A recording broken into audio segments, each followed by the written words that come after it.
Before that game, take us through what it's like being a player on selection Sunday and finding out where the team is going and who you're playing, and then getting to the game itself against Miami.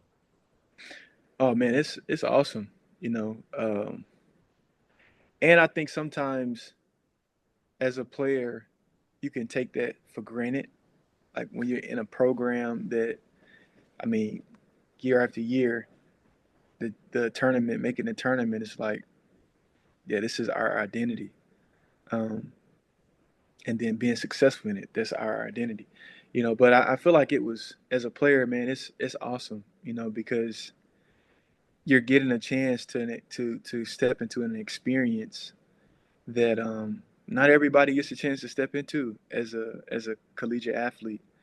Um, and then also you're getting a chance to experience the highest level of basketball in college. And man, it's nothing like it, bro. It's nothing like it. You know, it's just the environment that is created, the people that are around it, the work that it takes. You know, because that's one thing that I commend just our Michigan State program is like how much time we put into getting ready to play a team. So like the NCAA tournament when it comes, it's nothing new to us because we've been playing each game like it's an NCAA tournament. We've been preparing for each game like it's an NCAA tournament game, you know, because that's a part of what separates. That was like our unique superpower is that we're going to prepare. You know, we're going to know what we're up against, and we're not going to be surprised. And if we are surprised, we're just going to fall back on our principles that we've constantly practiced and we've constantly talked about that we do, and that's what we're going to do. You know, so it's awesome to be able to experience being a part of the NCAA tournament and then getting a chance to be able to just continue the season because not everybody gets a chance to do it. No, no, only about 60, well, 64 teams, as Yeah, everyone knows, gets a ticket, yeah, at least ahead, to make their way to the dance floor. hmm And you were just describing just that energy, and that was you guys playing in Tulsa, Oklahoma. The next season, you guys were at Little Caesars Arena in Detroit. I mean, that probably the energy for that tournament experience, it probably felt like a home game for you guys being in Detroit. yeah, yeah. It did for sure, bro. And that's why it was so hard that we lost that game. Yeah, to Syracuse. Yep. It's Yeah, yeah, yeah. But yeah, man, it's always I love the Michigan State fans, bro. Like I'm sure I'm sure there are great fans everywhere. But I'm sure people say this about their schools, right? But ultimately, it's just like being around the Michigan State fans. It was something that you said earlier about how, you know, when you go anywhere or any sport in Michigan State, there is like this unique connection. And I take it even a step further, like just being a part of the family in general, even if you don't play a sport, you could be traveling and man, Spartans are everywhere. And if a Spartan sees a Spartan, the Spartan is going to say go green, go and the other white. Spartan is going to say go white. And so it's just cool, man, to be able to have been able to experience that in that game because it was like a home game. And man, with Michigan State, when we roll in, man, we're gonna roll in deep, and we definitely was. It definitely was like that. So yeah. Yeah. All right, Josh. So this is my favorite part of any interview that I've done. It's called Rapid Fire Seven. Just quick questions, just 1 to 2 word answers. Just get to know you better. So first to start off, your favorite place, best place to eat at MSU's campus or in East Lansing? Ah, best place to eat on campus. I'll say Brody. I was just gonna. I didn't go to Yeah, Michigan State myself, but I visited there a few times. I love Brody. Oh my yeah. gosh, it was just it's awesome. Your go-to meal after a game, like what do you go to? Pizza, Pizza. pizza house, pizza house. So, Your favorite movie? Captain America. Which one? There are so many of them. Is the first one Civil War? Is that the first one? Whichever Uh, the first one is. whatever the first. Okay, so I think it's just Captain America. Yes. Then it's Yeah, yeah. that's war. Yep. Uh, your favorite Big Ten or NCAA tournament memory off the court. Um, I would say the Final Four, being going to the Final Four my junior year, and going to the Mall of America, and I rode a roller coaster in the Mall of America. Awesome. Your go number one go-to song before a game.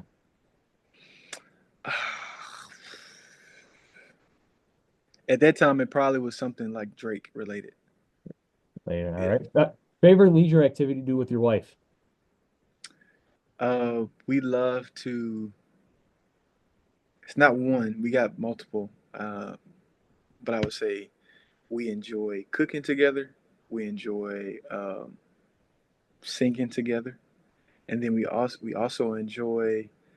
Um, I say movies. And finally, a teammate or teammates of yours that you're still friends with to this day, that you're still really close with. Uh, Probably Tum Tum Nair. Love Tum Tum. I love Tum Tum. Oh my gosh, I loved him. He was, oh man, he was. I mean, you guys out there together. It was not only was it fast, it was sharpshooting, it was elite passing, it was just a spectacle to watch. You Yeah, together. So the uh so like you were saying earlier, you unfortunately were injured. Um, but you were there to support your teammates throughout that winning season. The next season, after you guys lost to Syracuse at Little Caesars in Detroit, the next season you couldn't play, but you were supporting your teammates, supporting your guys. Win the Big Ten tournament against Michigan and making it all the way to the Final Four. Describe the feeling of not only celebrating with your teammates, winning the conference tournament, but winning on, as everyone calls it, the dance floor of March Madness and getting all the way to the Final Four, the last Final Four that Michigan State has been to this point.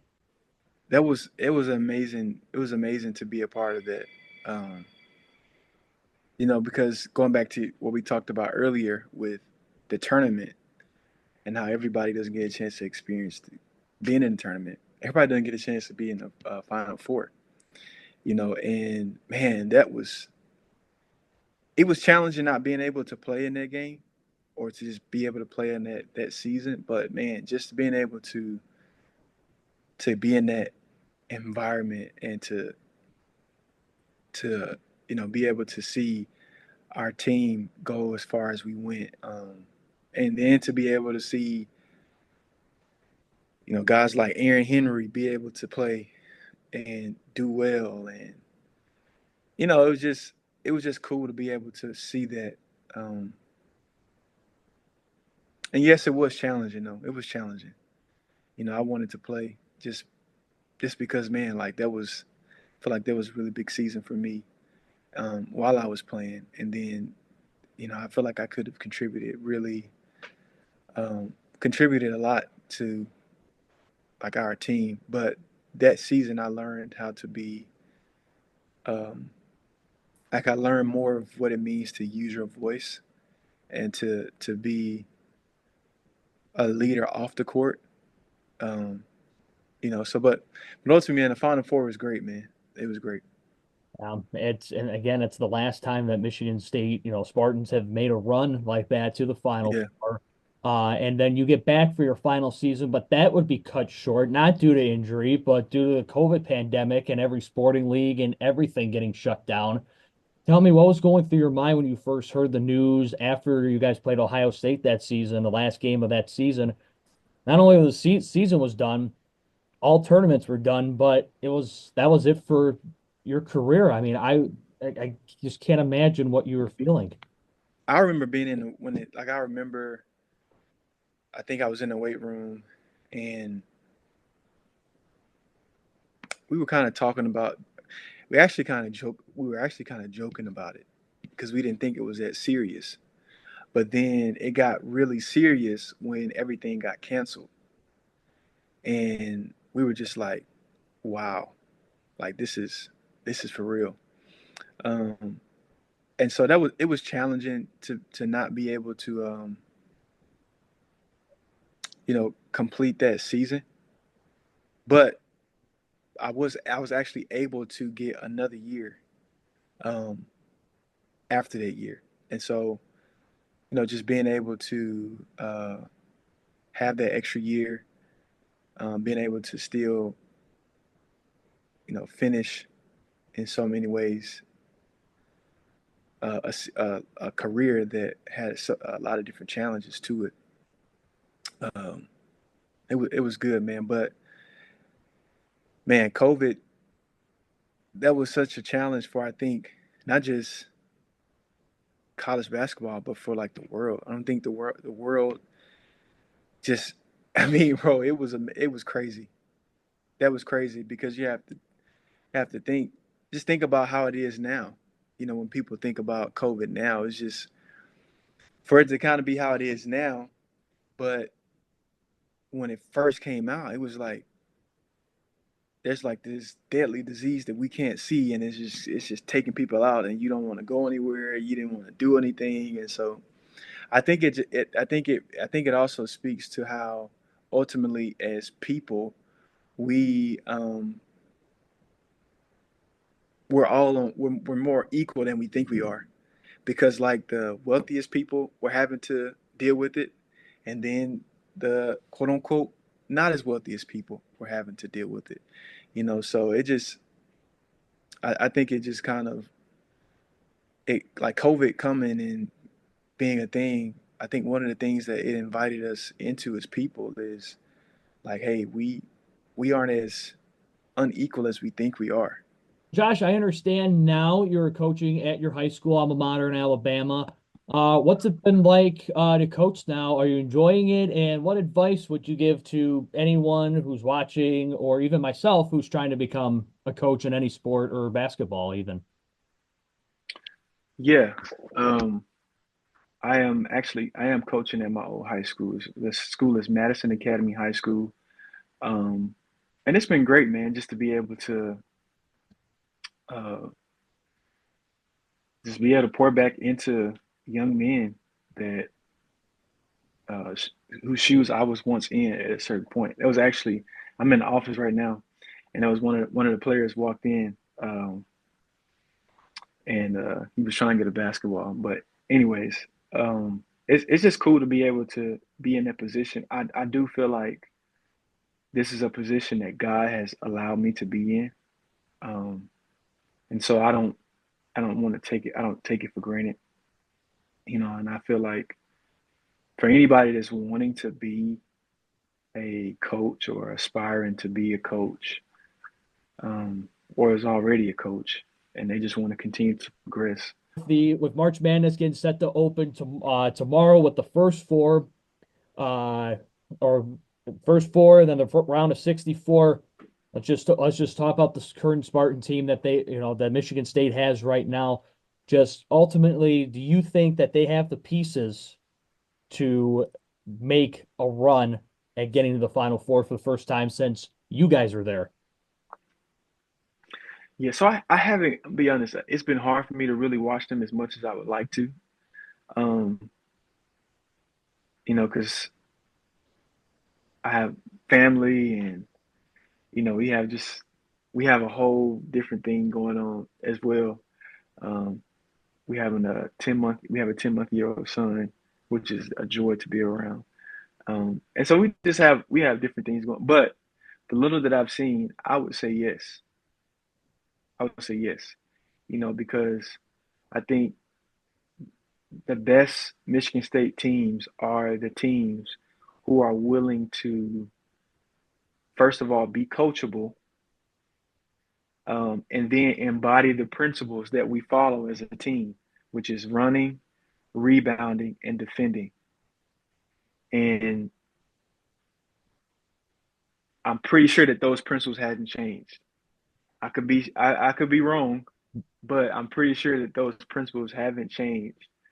Um, and so I do think that this team has a really good chance, just because of the mixture of what I just first of all what I just said, and then also there's just some talent there too. Like you need to be talented, and I think we have some talent, and I just love the way that like this team from the little that I've seen, um, is embodying the Michigan State way. Because if you do that, man, it's kind of like a it's almost like a formula. You know what I mean? It's like if you if you buy in and everybody buys in, man, it's gonna just gonna be good results. It was like one of our coaches, Mike Garland, when he coached, he would tell us, he's like, man, basically he would say like, man, when everybody buys in, everybody eats. Everybody gets a chance to experience the fruit, the good fruit that we all want to experience, which is a Final Four, a championship. So yes, I do. I do think this team has a chance. A story just hearing about what Josh went through when he was just 12 years old, finding that connection, finding that family connection that Michigan State had and still has to this day, about him going on those Final Four runs, the electricity that the Final Four has, and to now his coaching in back at his alma mater down there in Alabama. So that'll do it for this installment of Keeping It Fresh. Make sure you follow me on Instagram, Facebook, and TikTok as well. Subscribe to the show. Make sure you hit the bell icon to get notified when a new show will come up. And also be sure the link is down below. I have a tournament group. I have to do it every year. It's free. If you have an ESPN account, just sign in. If you don't, just sign up for one. Just username, password, and the group password will be down there as well. Would love to have as many people as possible in that tournament group. Just a lot of fun, just friendly competition.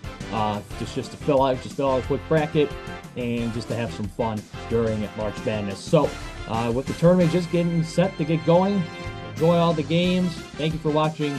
Until the next one, as always, keep it fresh.